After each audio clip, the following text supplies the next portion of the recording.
तथा ज्ञानोबारायांचे प्रथम शिष्य रेडेश्वर महाराजांच्या संजीवन समाधीने पुनीत झालेला तालुका, श्रीमंत जगद्गुरु तुकोबारायांचे श्रीगुरु बाबाजी चैतन्य महाराज कोतुरकर महाराजांच्या संजीवन समाधीने दैदिप्यमान असलेला तालुका, हिंदवी स्वराज्याचे संस्थापक शिवछत्रपती शिवरायांच्या जन्माने शोभायमान असलेला तालुका, अष्टविनायकांपैकी 2 लेण्याद्री आणि ओझर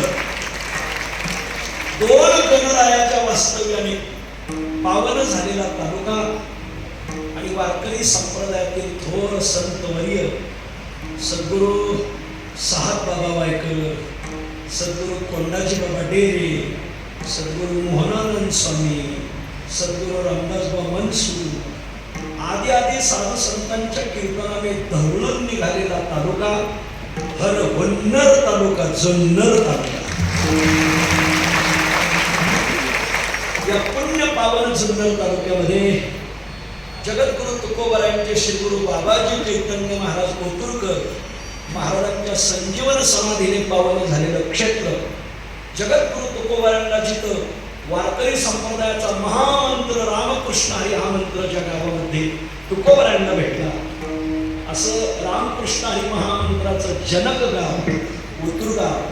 आणि या कोतुर गावामध्ये या नंदलाल लॉन्सला एक आगळा वेगळा उपक्रम आपल्या या जुन्नर तालुक्याचे कार्यसम्राट आमदार स्वर्गीय वल्लभ शेठ बेनके यांच्या 75व्या अमृत महोत्सवी जयंती निमित्ताने 1 दिवसीय कीर्तन सेवा, वारकरी संत पूजन आणि वारकऱ्यांना प्रीती भोजन असा त्रिवेणी संगम हा कार्यक्रम आहे. त्यांचे चिरंजीव या तालुक्याचे दमदार पाणीदार आमदार आदरणीय अतुल शेठ बेनके त्यांनी या कार्यक्रमाचं आयोजन केलं. दरवर्षी स्वर्गीय वल्लभ शेठ बेनके यांची दरवर्षी जयंती मोठ्या थाटामाटात होती, परंतु यावर्षी माझ्या जुन्नर तालुक्याला वारकरी संप्रदायाचा मोठा वारसा आहे. जुन्नर तालुक्यात असं गाव नाही की ज्या गावात अखंड हरिनाम सप्ताह नाही. गावात जर 2 पार्ट्या असतील तर 2 पार्ट्याचे 2 सप्ते. आमच्या या जुन्या साधूंनी गावगाव वाड्या वस्त्या कुठं कुठं सत्य उभे केले. इथं एक मी कीर्तन केलं मध्यंतरी, म्हणजे तारीख कुठे, म्हणजे नागाच्या घाटाला. म्हणजे घाटाला सप्ता कसा, घाटाला तर बैलगाडी असते, म्हणजे महाराज घाटाला सुद्धा सप्ता आहे. वा, ती मंडळी आली आहे तिथं. मग अशा घाटात वाड्या वस्त्या गावागावात तांड्यावर वारकरी संप्रदाय विखुरलेला आहे. कुठंतरी या वारकरी संप्रदायाला एकत्र करावं, पंढरीच्या वारकऱ्याचं मला पूजन घडावं. या साधू देवा संत वृंद नमस्कारी जे घडे तरी पूजिजे, या साधूची पूजा आपल्याला घडावी. वैष्णव मुनी विप्रांचा सन्मान करावा आपण घेऊन. प्रभू झाला तरी संसाराचा दास, तयास विहित यांची सेवा, हे जगद्गुरु तुकोबारायांचं प्रमाण डोळ्यापुढे ठेवून गेली 2 महिन्यापासून या तालुक्याचे लाडके आमदार आदरणीय अतुल शेठ यांनी मोठ्या आग्रहाने की मला वारकऱ्यांचं पूजन करायचंय, गावगावचे वारकऱ्यांना बोलवायचंय, त्यांचं पूजन करायचंय, त्यांना वस्त्रदान करायचंय, प्रीती भोजन द्यायचंय. तुका म्हणे घास मुखी घाले ब्रह्मरस. आणि मग त्यातून या कार्यक्रमाचे नियोजन ठरलं. कीर्तन सकाळचंच होतं, पण बुवा रिकामा होता, हा घोटाळा होता. सकाळून लोकांना आपले काहीतरी कार्यक्रम राहतात. मग अतुल शेठ म्हणे माऊली सायंकाळी कार्यक्रम करायला जर पावसाचा काही त्रास झाला तर म्हणलं आजच्या दिवस पाऊस थोडा थांबवून घेऊ. आणि बघा आज गावगावचे असंख्य कीर्तनकार, असंख्य प्रवचनकार, असंख्य गायक, असंख्य वादक, गावगावचे सप्ताह संयोजक, गावगावचे महिला भजनी मंडळ, तरुण भजनी मंडळ, बाल भजनी मंडळ, वयोवृद्ध भजनी मंडळ, महाराष्ट्रातला हा पहिला आमदार आहे की वारकऱ्याचं पूजन करतो.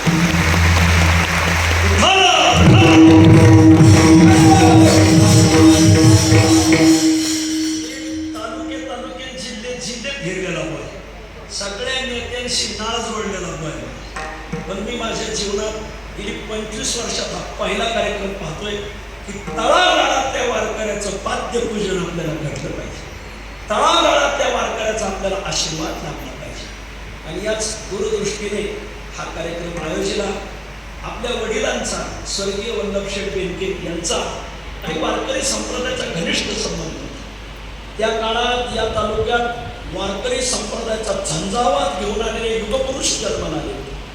आमचे रामदासबाबा मनसुख असतील, मोहनानंद स्वामी असतील, साधुवर्य साधू बाबा वायकर असतील, कोंडाजी बाबा डेरे असतील, या सगळ्या साधूंचा स्वर्गीय वल्लभशेठ बेनके यांना आशीर्वाद होता. आज ते साधूही राहिले नाही, माझे वडीलही पांडुरंगाच्या चरणी विलीन झाले, परंतु त्या साधूच्या हाताखाली वाढलेले वारकरी आहेत.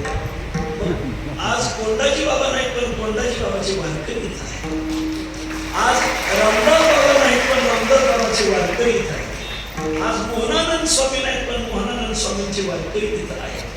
आज सहात बाबा वायकर नाही पण नियमाचं भजन पाठ असलेले वारकरी इथं आलेले आहेत. मला यांच्या रूपाने त्या साधूंची पूजा करायची आहे आणि म्हणून हा पवित्र कार्यक्रम त्यांनी आयोजिला. आणि माझ्या गळ्यात कीर्तन सेवा घातली. त्यांच्याबरोबर सगळी मंडळी, सगळ्यांनी सांगितलं हे कीर्तन तुम्हालाच करावं लागेल. आणि मग मी आपल्या दर्शनाला येऊन आलेला आहे. सर्वांचा नामोल्लेख होणं अशक्य आहे. शास्त्री महाराज एखाद्याचं नाव घेतलं की एखाद्याचं राहून जाईल. तुमचं घेतलं म्हणजे सगळं महामंडळ आला असा अर्थ झाला. आणि म्हणून सर्वांच्या चरणी मी विनम्र भावाने नमस्कार करतो. स्वर्गीय आमदार आदरणीय वल्लभशेठ बेनके हे कोण होते, काय होते, एक 10 मिनिटात त्यांचं जीवनपट मी तुमच्या पुढे मांडतो.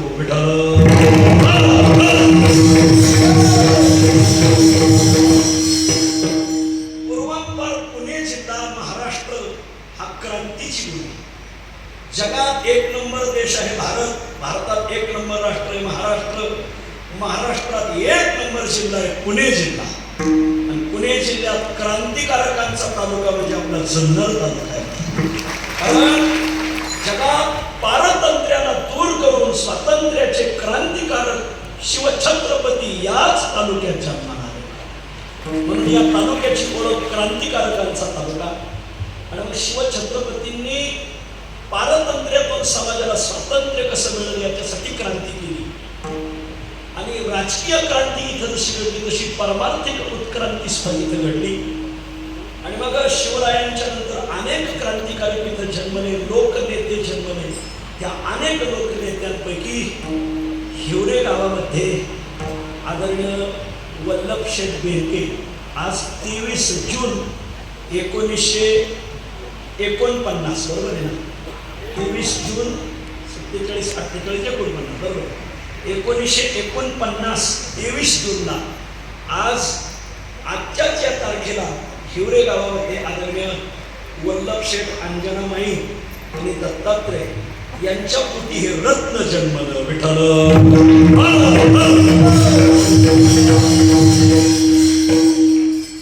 गावात थोडंफार शिक्षण घेऊन माध्यमिक शिक्षणासाठी इतरत्र जावं लागलं आणि उच्च शिक्षणासाठी पुण्याला राहिले.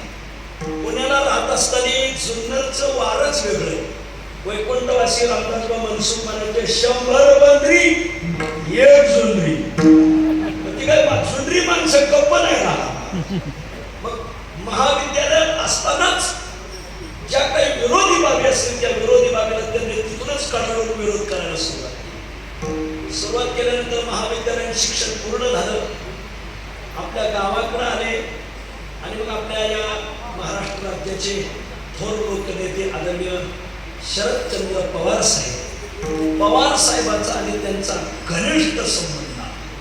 आणि मग पवार साहेबांनी त्यांना त्या काळात त्यांचा जो काँग्रेस पक्ष होता त्या काँग्रेस पक्षाचा तालुक्याचा अध्यक्ष केलं आणि 1985 साली जुन्नर विधानसभेचं तिकीट दिलं. पवार साहेबांना मानणारा वर्ग या तालुक्यात पूर्वांपार आहे. आणि मग पहिल्यांदा तिकीट दिलं आणि पहिल्यांदाच ते निवडून आलं 1985. मग ती 5 वर्षाची टर्म पूर्ण केली.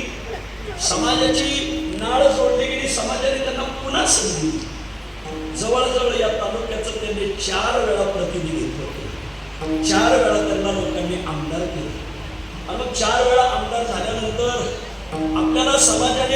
जनार्दनाने भरपूर संधी दिलेली आहे. आपण आपल्या या संधीचं सोनं करावं. पण काय करावं बरं? पहिली गोष्ट, या तालुक्यात औद्योगिक वसाहती उभं करणं गरजेचं. मग आज कांदळी वडगाव जवळची औद्योगिक वसाहत उभी राहिली. या वसाहतीच्या उभी राहण्यासाठी मूळ पाया कोण असेल तर आमचे स्वर्गीय आमदार वल्लभ शेठ बेनके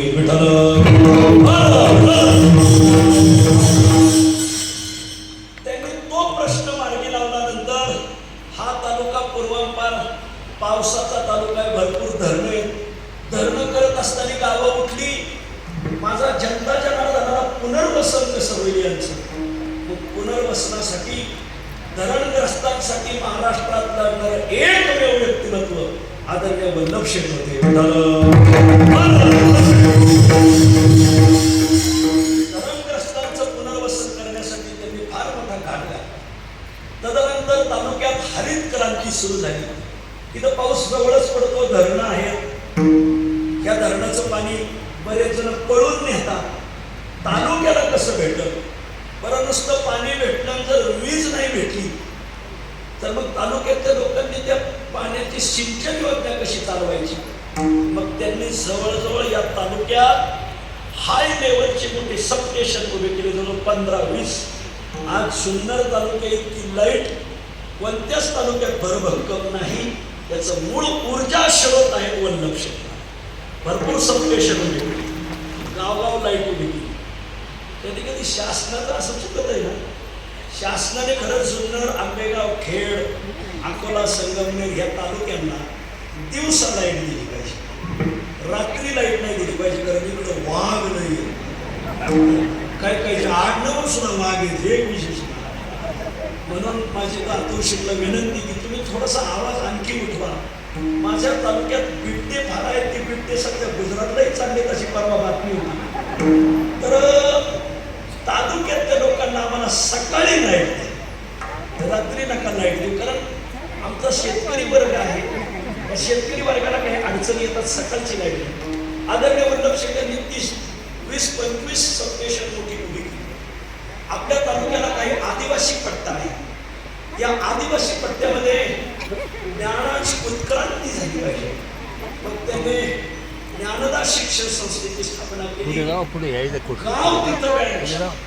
गाव तिथं संगणक, शाळेमध्ये प्रत्येक शाळेमध्ये संगणक कसं जाईल, मुलांची शिक्षणाची व्यवस्था कशी होईल, त्याचा फार मोठा त्यांनी घाट घातला. त्यांचा सर्वात महत्वाचा गुण होता म्हणजे प्रशासनावर पकड. बऱ्याच राजकारणी माणसाची प्रशासनावर पकड नसते. शासकीय कार्यालयात गेले तर तिथले अधिकारी सांगते, साहेब घ्या ताब्यावरून, म्हणजे साहेबाला ताब्या मारायला लागते. पण आदरणीय वल्लभ शेठ प्रशासकीय कार्यालयात आपल्या जनता जनार्दनाची कामं घेऊन गेली. अरे राम राम राम राम, सगळं प्रशासन खडबडून जागा व्हायचं.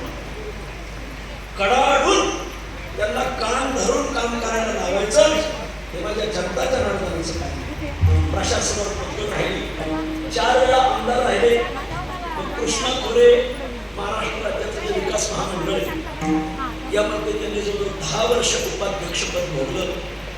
आणि मग आज त्यांची परंपरा आदरणीय माझे बंधू अतुल शेठ चालवतात. 4 वेळा आमदार राहून काय कोण झाले, पण मंत्रीपदाने त्यांना भूमिका दिली. माझी तुम्हाला विनंती आहे, जर कांद्याला शेवटचं पाणी भेटलं नाही तर कांदा पोसत नाही. गव्हाला जर शेवटचं पाणी दिलं नाही तर गहू चांगला पोसत नाही. तसं तुम्ही जर एकदा शेवटचं पाणी दिलं तर ती हुकलेली मंत्रिपदाची संधी बापाला नाही पण मुलाला नक्की भेटत नाही. आता फक्त पाणी किती द्यायचं हे तुम्हीच ठरवा. असं